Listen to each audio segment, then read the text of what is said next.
Connue du grand public pour son rôle à l'intérieur de Julien Maury, où elle donne la réplique à Béatrice Dalle, Alison Paradis passe avec aisance des plateaux de tournage aux planches de théâtre. Après une apparition dans La Guerre des mondes sur Canal+ à l'automne dernier, ainsi que dans Trauma, la série Événement de 13e rue, elle est à l'affiche de Oh Maman de Stéphane Guérin à la scène parisienne. Comédienne caméléon, elle revient sur ses expériences et sur la différence entre les différents médias artistiques. Alors moi je trouve que la différence est palpable, néanmoins je pense que j'ai eu beaucoup de chance de pouvoir faire les deux dès le début et j'aborde pas mon métier de la même manière, mais j'ai vraiment besoin des deux pour trouver mon équilibre. Je pense que si je faisais que du cinéma et de la télé, en tout cas que de l'image, il y a un moment où il me manquerait ce côté artisanal que peut avoir le théâtre, et de ne faire que du théâtre, l'image me manquerait. Maintenant, je trouve que l'un fait du bien à l'autre en fait. Je trouve ça assez génial quand tu fais du théâtre. J'ai un peu tout le temps l'impression qu'on reprend notre métier à zéro, qu'il y a un tel travail de recherche en amont dans ce laboratoire que sont les répétitions, qui nous permet justement de tenter tout.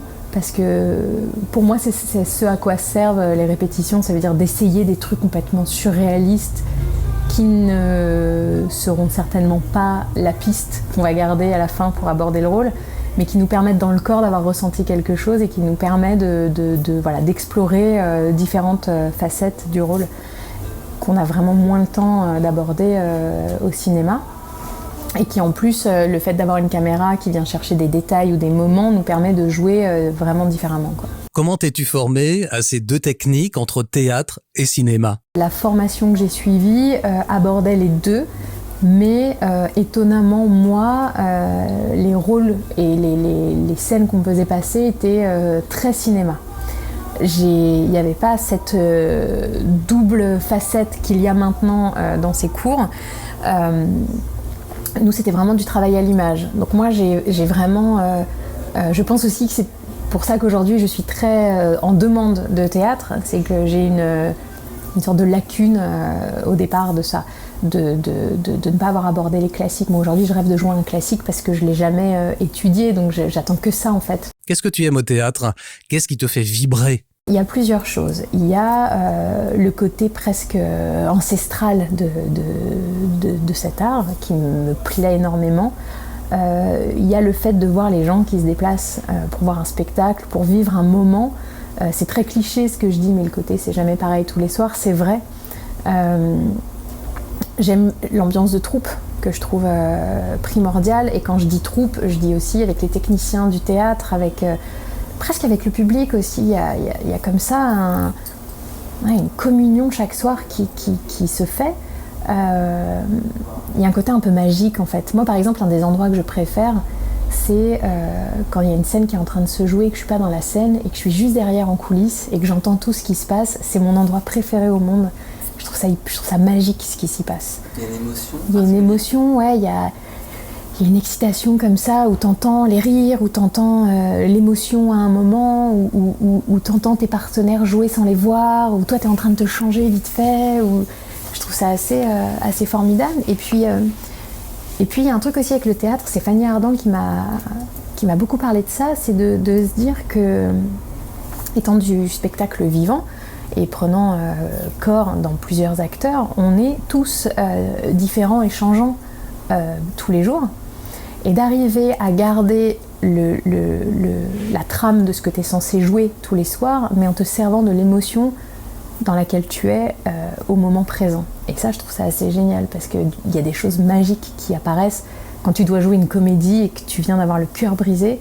Il se passe un truc fou, quoi. C'est-à-dire que tu ne perds pas la comédie, sauf que c'est nourri de quelque chose qui est différent, ou si tu es fatigué, ou si au contraire tu es euphorique de quelque chose et que tu dois jouer un drame. Ça, je trouve ça fascinant. Que penses-tu du Festival d'Avignon ? Moi, c'était quelque chose que je redoutais énormément, qui m'a pas du tout attirée quand j'étais plus jeune,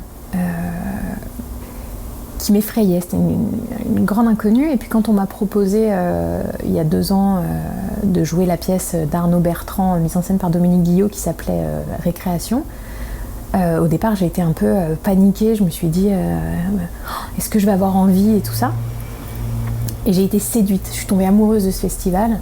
Je suis fascinée par le fait que pendant un mois, une ville ne vive que pour ça, que pour cet art, que tu puisses trouver de tout.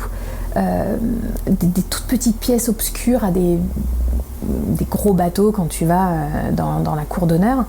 Mais que voilà, il y a une envie et une passion commune de tous les gens de se réunir dans cette ville pour cet art, que je trouve merveilleux.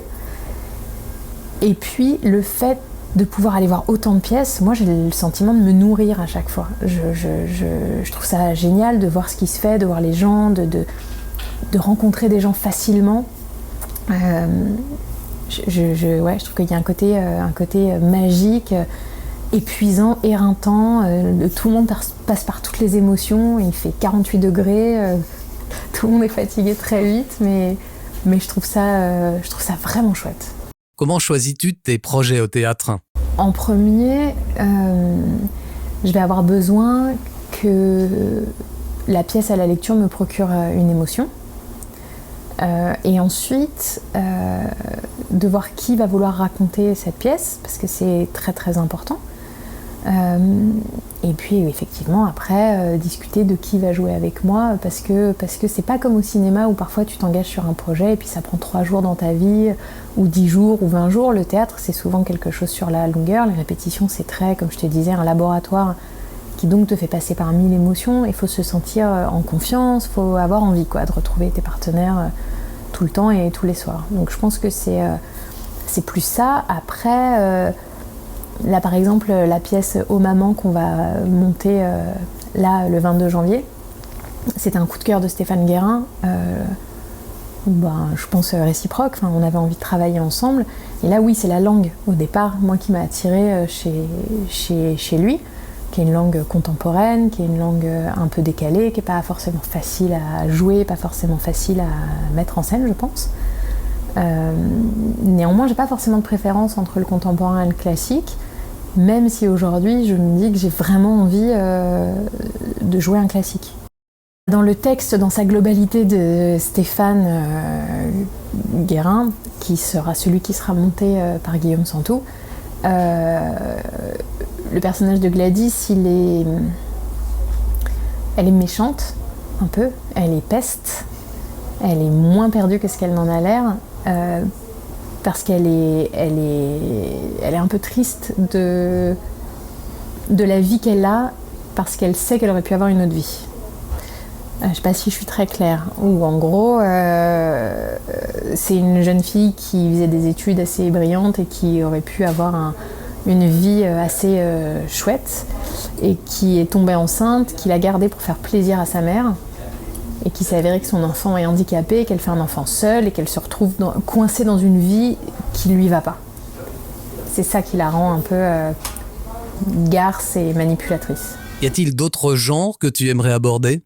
J'adorerais faire une grosse comédie, un peu vraiment de divertissement si c'est bien fait, mais je pense aussi que faire passer des messages et parler concrètement de la vie, si ça peut être fait sous le biais de l'art, c'est quand même assez génial d'arriver à toucher les gens sur un sujet compliqué, mais dans un film ou dans une pièce, j'aime bien j'aime bien quand ça fait réfléchir aussi. C'est toujours très compliqué de choisir un rôle, parce que, encore une fois, ça dépend de 1000 trucs. Mais je sais pas, on discutait avec Thierry Cliffat il y a 2 jours et on s'est dit qu'on aimerait bien faire une comédie musicale un peu pétillante, un peu fun. Voilà, ça me ferait marrer en fait d'aborder ce genre que j'ai jamais fait. Où je chanterais et où je danserais. Quels sont tes autres projets ? Je vais tourner je sais pas comment ça s'appelle, un téléfilm, un pilote en tout cas, avec Fred Grivois, qui a réalisé Trauma, qui s'appelle Pour la France, et un téléfilm de Xavier Duringer avec Valérie Carcenti qui s'appelle La Fugue. Qu'est-ce que tu aimes bien sur Instagram, réseau que tu alimentes régulièrement ? J'aime pas les gens qui s'étalent et qui... c'est pour ça que Facebook, par exemple, peut m'angoisser un peu, les gens qui mettent des longs posts et qui racontent plein de trucs, parce que Voilà, moi, ça me met toujours un peu mal à l'aise, en tout cas moi, de le faire. Ce que j'aime bien avec une photo, c'est qu'une image souvent raconte beaucoup plus de choses qu'un long texte. Et je trouve que ce réseau social est assez fun de pouvoir effectivement, soit sous le biais de la story, raconter un truc un peu éphémère, quelque chose qui te fait marrer, ou alors un vrai post qui va parler de la sortie d'un film, un moment joyeux que j'ai envie de partager, mais c'est jamais profondément ma vie privée, en tout cas.